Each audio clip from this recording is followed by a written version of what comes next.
नमस्ते दोस्तों, आप सभी का स्वागत है हमारे YouTube channel simplify UPSC MPSC में। आज हम स्टार्ट करने वाले हैं editorial discussion of the Hindu.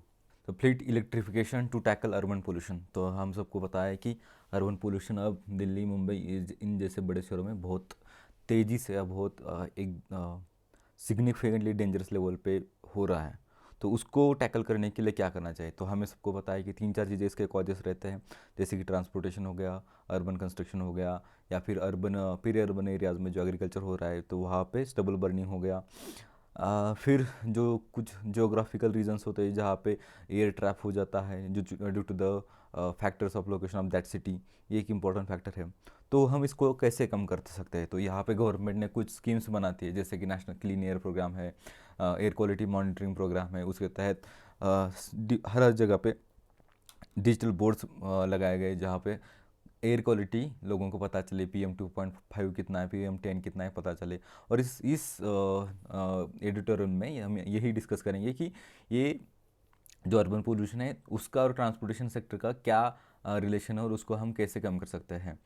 तो टेरी का जो रिपोर्ट आया था, ये रिपोर्ट हम ध्यान में रख सकते हैं, या फिर आप किसी अलग अलग जगह पे लिख के रख लेना। ये टेरी का रिपोर्ट 2018 का और अर्बन इमिशन 2015 का रिपोर्ट है। तो दिल्ली में PM2.5 और 10 का मेजर कंट्रीब्यूटर दो ही सेक्टर से, ट्रांसपोर्टेशन सेक्टर और कंस्ट्रक्शन सेक्टर।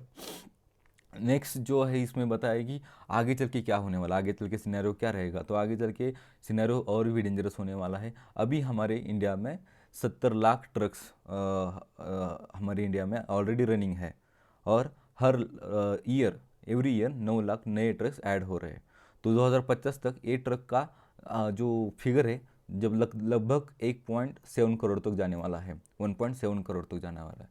और जो इसकी वजह से हमारा जो रोड ट्रांसपोर्ट की इमिशन है, इसका 90% कंट्रीब्यूशन ये ट्रक है। 90% of the road transport contribution कौन करता है? ट्रक, जो फ्लीट ट्रक इंडस्ट्री है उससे होता है। और ये आगे चल के बढ़ने ही वाला है, क्योंकि हमारा रोड नेटवर्क बढ़ रहा है, हमारी डिमांड्स बढ़ रही है, कंजम्पशन बढ़ रहा है। तो हमें क्या करना चाहिए अब? तो इसके वजह से जो ट्रांसपोर्ट पोल्यूशन है वो तो बढ़ने ही वाला है। तो उसका एक सोल्यूशन है। उसका सोल्यूशन क्या है? एक तो आप इसको इलेक्ट्रीफाई कर दो। जो ट्रक्स आ रहे, जो diesel engine, IC diesel engine की जगह इलेक्ट्रिक इंजन यहाँ पे यूज़ करो, ये एक सोल्यूशन हो सकता है। और दूसरा एक सोल्यूशन होता है कि ट्रांसपोर्टेशन सेक्टर को डाइवर्सिफाई करो, मतलब अदर एरियाज़ को फोकस हो, जैसे कि रेलवे है। तो रेलवे ने ऑलरेडी उसका जो फ्रेट ट्रांसपोर्टेशन है वो इलेक्ट्रीफाई कर दिया है, बट रेलवे सिर्फ 20% फ्रेट ही कैटर करती है, तो उसकी भी एक लिमिटेशन है।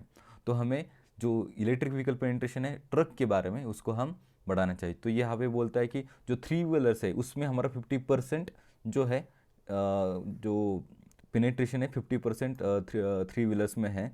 लेकिन जो ट्रक है, ट्रक में हमारा जो पेनिट्रेशन है वो बहुत कम है, तो हमें उसको बढ़ाना चाहिए। और total overall electric vehicle penetration हमारा बहुत कम है, वो 6% ही है। इसमें कुछ रीजंस हैं जिसमें चैलेंजेस है। तो इलेक्ट्रिक व्हीकल पेनिट्रेशन के चैलेंजेस क्या है, ऐसा भी अलग क्वेश्चन आ सकता है। एक तो इम्पोर्टेंट है कि कॉस्ट इसकी बहुत बड़ी है।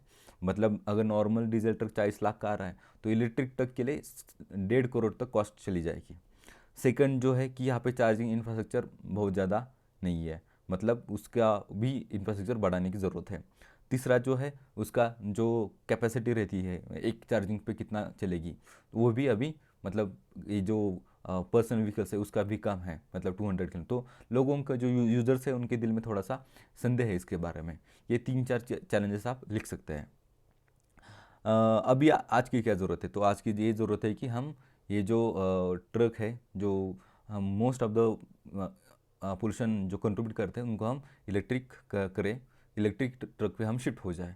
लेकिन हम एक ही दिन में शिफ्ट नहीं हो सकते, हमें स्टेप बाय स्टेप करना चाहिए। तो यहाँ पे बहुत अच्छा सोल्यूशन उन्होंने दिया है। क्या सोल्यूशन दिया है उन्होंने? ग्रीन फ्रेट कॉरिडोर, ये सोल्यूशन उन्होंने यहाँ पे दिया है। तो ग्रीन फ्रेट कॉरिडोर क्या है कि आप जहाँ जहाँ भी जिस नेशनल हाईवे या फिर जो कॉरिडोर है, फ्रेट कॉरिडोर, जहाँ पे ट्रक की जो नंबर से ज़्यादा रहते हैं, तो वहाँ पे हम डेडिकेटेड ग्रीन फ्रेट कॉरिडोर कर सकते हैं, जहाँ पे हम चार्जिंग इंफ्रास्ट्रक्चर बढ़ा सकते हैं, जहाँ पे हम उनको कंसेशन दे सकते हैं अपना रोड टैक्स से, या फिर टोलवेज में कंसेशन दे सकते हैं। तो हम इस तरीके से ग्रीन फ्रेट कॉरिडोर बना के जो इलेक्ट्रिफिकेशन ट्रक है उसको इंसेंटिवाइज कर सकते हैं। लेकिन हमें सिर्फ गवर्नमेंट के ऊपर हम इस पर डिपेंड नहीं कर सकते, यहाँ पे हमें प्राइवेट सेक्टर से innovative financial instrument, incentivisation of charging infrastructure, facilitation of entrepreneur efforts, ये सारी चीज़ों को ध्यान में रखना पड़ेगा। नेक्स्ट आता है मोल्डिंग हिमालयाज नीड क्वेश्चन। ये जो आर्टिकल है वो आर्टिकल हमारा अभी जो उत्तरकाशी डिस्ट्रिक्ट में जो टनल्स में जो वर्कर्स ट्रैप हुए उसके बारे में है। तो हिमालयन रीजन में डेवलपमेंट जो हो रही है वो डेवलपमेंट हम सस्टेनेबल है क्या, आगे जाके हमें कौन से चैलेंजेस आने वाले हैं, कौन सी गलतियां हम कर रहे हैं, इसके बारे में यह है। तो हाँ, अब हम जैसे एनवायरनमेंट और डेवलपमेंट इसमें जब क्वेश्चन आएगा तो हम इसका रेफरेंस दे सकते हैं। तो आप इस प्लेस का नाम भी ध्यान में रख सकते हैं, सिलकारा ये प्लेस का नाम है उत्तरकाशी डिस्ट्रिक्ट में, जहाँ पे चार धाम प्रोजेक्ट बन रहा है। और चार धाम प्रोजेक्ट के तहत ये टनल बन रहा था, तो वहाँ पे टनल कोलैप्स की वजह से 41 वर्कर्स टैप हो चुके हैं। तो करंट जो मॉडल है तो उसमें क्वेश्चन आया जैसे कि रोड वाइडनिंग हो गया, टूरिज्म को बढ़ाना है, कंस्ट्रक्शन करना है, हाइड्रो पावर प्रोजेक्ट्स करना है, ये सारी चीज़ों को अब क्वेश्चंस कर रहे हैं लोग कर रहे हैं या फिर उसको क्वेश्चन हो रहा है।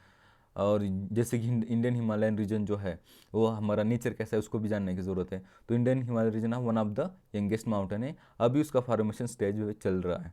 तो यहाँ पे ये चीज़ हमें जब डेवलपमेंट कर रहे हैं तो इस चीज़ हमें ध्यान में देखने की बहुत ज़रूरी है। जो हमारा हिमालय है वो यंगेस्ट माउंटेन है, still in the formation stage. तो इसको भी हम ध्यान में रखें कि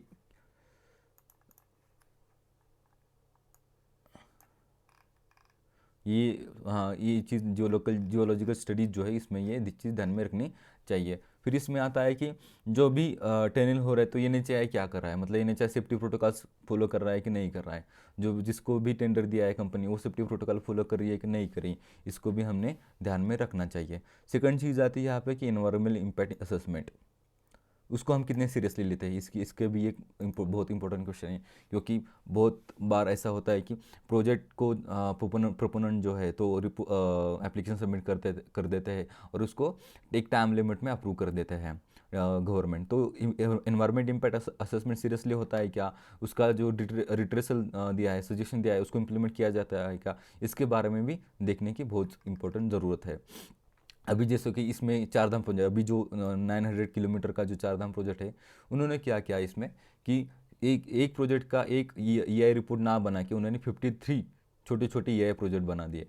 तो क्या होगा कि एक प्रोजेक्ट का तो इम्पैक्ट उसका बहुत बड़ा दिखेगा, इकोसिस्टम पे इम्पैक्ट बहुत बड़ा दिखेगा। अगर आप उसको 53 छोटे छोटे प्रोजेक्ट में तोड़ देंगे तो इसका इम्पैक्ट भी कम दिखेगा। तो उसकी वजह से क्या है कि मतलब आप सीरियसली नहीं लेते इस चीज़ को। तो क्या होता है कि फिर ऐसे सिचुएशन प्रॉब्लम्स खड़े हो जाते हैं जहाँ पे आप नेचर के अगेंस्ट काम करते हो या फिर नेचर को समझते नहीं है।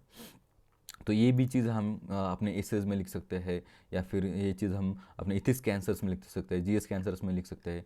सेकंड जो आता है कैरिंग कैपेसिटी, तो हम कैरिंग कैपेसिटी किस टर्म्स में कैलकुलेट करते हैं, तो कैरिंग कैपेसिटी हम नंबर ऑफ पर्सन्स के टर्म्स में कैरी करते हैं। लेकिन जो राइटर है, राइटर का कहना है कि ये they it just not be only limited to the number of people the ecosystem can sustain, but it also take into cognizance the carrying capacity of IHR from infrastructure aspect। तो infrastructure aspect के हिसाब से भी हमें देखना चाहिए कि कितने यहाँ पे हाइड्रो इलेक्ट्रिसिटी प्रोजेक्ट बनने चाहिए, कितने यहाँ पे रोड्स वाइडन होने चाहिए, कितने टनल्स बनने चाहिए, कितना टूरिज्म को अलाउ करना चाहिए, इसके भी बारे में IHR के बारे में hydro electricity carrying capacity study होनी चाहिए। और इसमें यहाँ पे उन्होंने एक बहुत अच्छा एग्जांपल भी दिया है, जैसे कि सेफ्टी प्रोटोकॉल के बारे में, अटल टनल जो लाहौल स्पीति और कुल्लू को कनेक्ट करता है, तो वहाँ पे जिस कंपनी को दिया था वो कंपनी बहुत ही सेफ्टी प्रोटोकॉल के बारे में स्ट्रिंजेंट थी, मतलब सीरियस थी। तो जब भी कोई अनटिल अनलेस सारे सेफ्टी प्रोटोकॉल चेक नहीं होते तब तक वो वर्कर को अलाउ नहीं करती थी। तो ऐसा हमें जो इंटरनेशनल स्टैंडर्ड्स है, जो भी मॉनिटरिंग प्रोसेस है उसको अडॉप्ट करना चाहिए। फिर उन्होंने एक अच्छी सजेशन यहाँ पे दिया है कि हमें सिविल सोसाइटी ग्रुप को और कम्युनिटी ड्रिवन ऑर्गेनाइजेशन को यहाँ पे मॉनिटरिंग में इंक्लूड करना चाहिए। जियोलॉजिकल एक्सपर्ट है तो उनको हर एक मुंह में यहाँ पे इंक्लूड करना चाहिए, ऐसा उनका सजेशन है। और NHAI तो यहाँ पे लिखा है कि अगर BRO और PMGSY अच्छे प्रोटोकॉल इस्टेब्लिश कर सकती है तो NHAI क्यों नहीं कर सकती। इसका ऐसा उन्होंने यहाँ पे क्वेश्चन किया है। तो दोस्तों ये है कि हमारा एनवायरनमेंट वर्सेस डेवलपमेंट जो डिबेट चलता है, तो उसमें ये सबसे अच्छी, सबसे एक बेटर केस स्टडी है जहाँ पे हम लिख सकते हैं कि हमें एनवायरनमेंट को निगलेक्ट करके हम डेवलपमेंट प्रोजेक्ट नहीं बना सकते। उसको हमने नेचर को कंसिडर करना ही पड़ेगा, उसको सेंसिटिव को ध्यान में रखना ही पड़ेगा। नेक्स्ट एक रिपोर्ट आया है फेमिसाइड्स के ऊपर। तो जो अभी UNODC और यूएन वुमन इनका एक रिपोर्ट आया, रिसेंट स्टडी आया, ध्यान में रखना, UNODC, UN office on drugs and crimes and UN woman का। तो उन्होंने क्या बताया कि इसमें जो वुमन एंड गर्ल्स जो है, तो नियरली 90,000 जो है वर्ल्ड वाइड उनको किल करा गया, उनको मार दिया गया है जेंडर रिलेटेड फैक्टर्स के कारण। मतलब जेंडर के कारण 90,000 वुमेन और गर्ल्स को UNODC और यूएन वुमन जो है उनके एक रिपोर्ट में ऐसा आया कि 90,000 वुमेन और गर्ल्स की जेंडर रिलेटेड फैक्टर्स के कारण मौत हो गई या फिर उनको मारा गया। सो ये सबसे हाईएस्ट नंबर है। आप वुमेन के बारे में कोई भी क्वेश्चन आ सकता है, violence against the woman, crime against the woman, तो आप इसको लिख सकते हैं। आप ये चार्ट भी निकाल सकते हैं वहाँ पे। जैसे कि इस चार्ट में हम देख सकते हैं कि 2012 के पहले कम था, 80,000 के नीचे था फिगर, फिर अब आगे बढ़कर 88,900 हो गया है।